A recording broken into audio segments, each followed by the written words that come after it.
आज हम स्टार्ट करते हैं क्लास 12 का कार्बोहाइड्रेट चैप्टर से। कार्बोहाइड्रेट का मतलब होता है, पहले इसके डिफिनेशन देख लीजिए। कार्बोहाइड्रेट पॉलीहाइड्रोक्सी एल्डिहाइड एवं कीटोन के यौगिक कार्बोहाइड्रेट कहलाते हैं। पॉलीहाइड्रोक्सी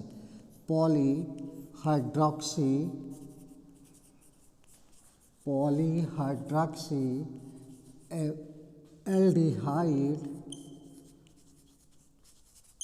एवं कीटोन के यौगिक, पॉलीहाइड्रोक्सी एल्डिहाइड एवं कीटोन के यौगिक क्या कहलाते हैं?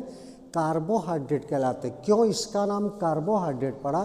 कार्बोहाइड्रेट इसलिए पड़ा क्योंकि ये जो कार्बोहाइड्रेट होता है ये मोस्टली कार्बन, हाइड्रोजन और ऑक्सीजन, इन तीनों के यौगिक होते हैं। कार्बन, हाइड्रोजन, ऑक्सीजन, जिसमें से हाइड्रोजन और ऑक्सीजन जो ये होता है ये H2O के रेशियो में होता है। मीन्स हाइड्रोजन 2 होता है और ऑक्सीजन 1 के रेशियो में, और ये रेशियो पाया जाता है हाइड्रेट। मीन्स हाइड्रेट बोले तो क्या, हाइड्रेट का मतलब हुआ जल हुआ, इसलिए कार्बोहाइड्रेट इसको कहा जाता है। इस प्रकार से यहाँ से निकल के आया इसका नाम कार्बोहाइड्रेट। ठीक है। अब कार्बोहाइड्रेट इसमें भी कई पढ़ हैं, जैसे मोनोसैकेराइड, ओलिगोसैकेराइड, डाइसैकेराइड, पॉलीसैकेराइड।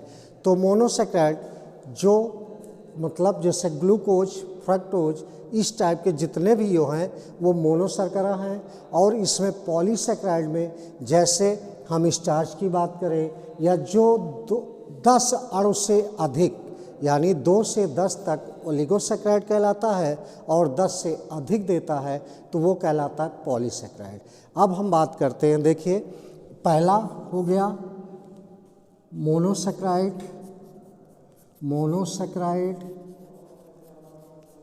और फिर दूसरा हो गया ओलिगोसैकेराइड। ओलिगोसैकेराइड के अंतर्गत आते हैं 2 से 10 अणु मोनोसैकेराइड के। अगर ऐसा हम सैकेराइड लें, ऐसी सैकेराइड लें जो क्या हो, उसको डिसोसिएट किया जाए तो वो 2 से 10 अणु के मोनोसैकेराइड के देते हैं, तो वो आते हैं ओलिगोसैकेराइड में। जैसे मान लो अब तीसरे पे हम आते हैं, तीसरा है पॉलीसैकेराइड,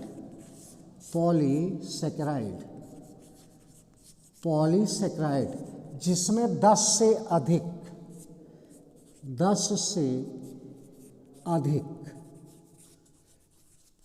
से अधिक मोनोसैकेराइड के अणु पाए जाते हो, पॉलीसैकेराइड कहलाते। अब हम ओलिगोसैकेराइड की बात करें तो जैसे sucrose, fructose, maltose, lactose, oligosaccharide सारे के सारे वही, क्योंकि 2 अणु 2 से 10 तक जो देता है वो ओलिगोसैकेराइड कहलाता है। तो हो गया ओलिगोसैकेराइड में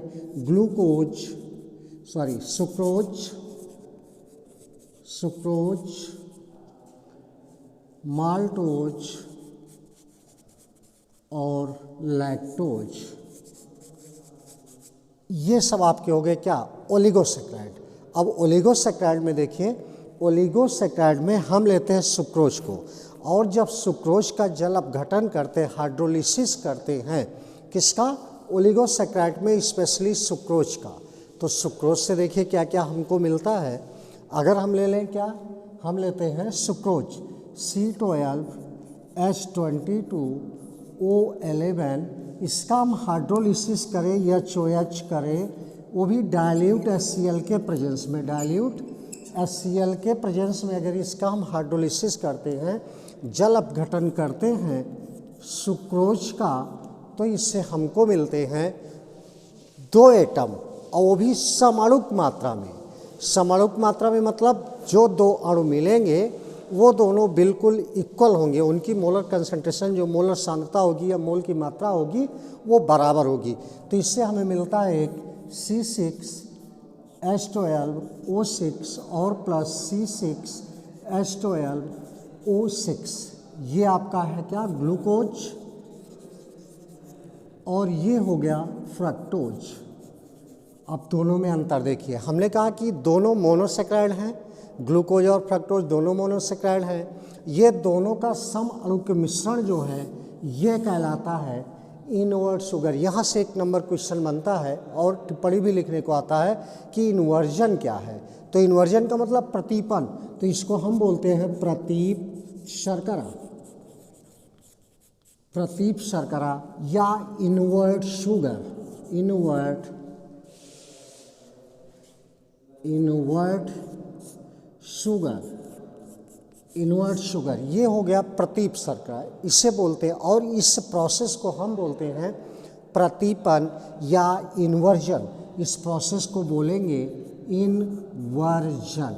तो अगर आता है कि इन्वर्जन क्या है तो प्रतीपन हुआ, इसकी हिंदी क्या हुई, प्रतीपन। प्रतीपन, प्रतीपन से क्या बनता है, प्रतीप शर्करा मीन्स ग्लूकोज और फ्रक्टोज के सम अणु की मात्रा को हम क्या बोलते हैं, प्रतीप शर्करा बोलते हैं।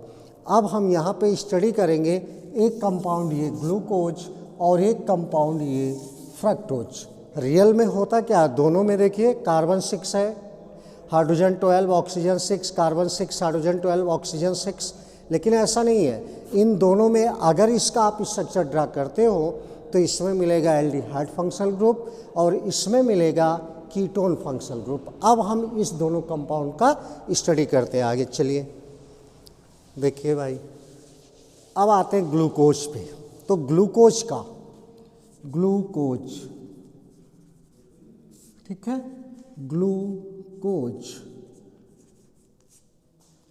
ग्लूकोज का फार्मूला अभी बताया गया C6H12O6, ये हो गया ग्लूकोज। इसका दूसरा नाम होता है ग्लूकोज का डेक्सट्रोज, डेक्सट्रोस, डेक्सट्रोस या डेक्सट्रोज लिखा जाता है, डेक्सट्रोज।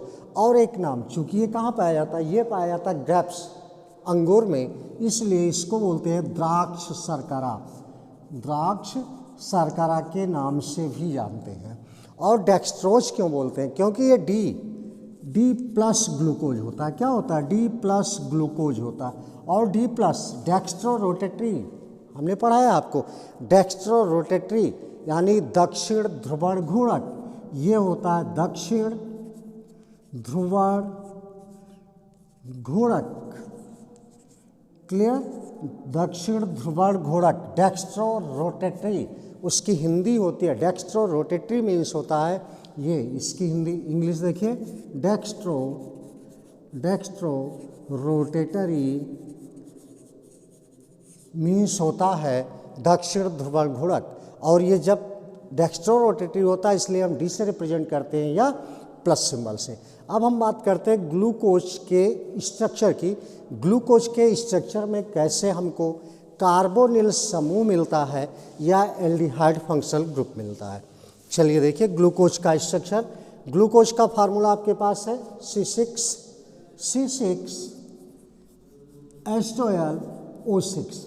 अगर इसके हम स्ट्रक्चर की बात करें कि इसमें कौन सा फंक्शनल ग्रुप है तो देखते हैं इसमें C double bond OH, CHOH, CHOH, कितने कार्बन, 1 2 3 4, कितने कार्बन है, 6 हैं। और ये CHOH5 और ये CH2OH, ये हो गया आपका CH2OH। अब ये आपका बन गया क्या, ग्लूकोज, D प्लस ग्लूकोज। तो आपने देखा कि जब हम ग्लूकोज का C6H12O6 का स्ट्रक्चर ड्रा करते हैं तो इसमें जो हमको फंक्शनल ग्रुप मिल रहा है वो कौन सा मिल रहा है, एल्डिहाइड मिल रहा है। अभी हमने यही बताया था डिफिनेशन में कि पॉलीहाइड्रोक्सी, पॉलीहाइड्रोक्सी, हाइड्रोक्सी देखिए OH OH OH OH OH, और देखिए सारे पॉली मीन्स 2 से अधिक हैं तो पॉली बोलते हो केमिस्ट्री में, तो ये हो गया पॉलीहाइड्रोक्सी। और एल्डिहाइड डिफिनेशन में हमने यही बताया था कि पॉलीहाइड्रोक्सी एल्डिहाइड या कीटोन के जो यौगिक होते हैं वही कार्बोहाइड्रेट होते हैं। तो जब हम ग्लूकोज का स्ट्रक्चर ड्रा करते हैं तो इसमें जो हमको फंक्शनल ग्रुप मिलता है वो मिलता है एल्डिहाइड। इसलिए एल्डिहाइड, इसलिए इसका ग्लूकोज का एक दूसरा नाम होता है एल्डोहेक्सोज।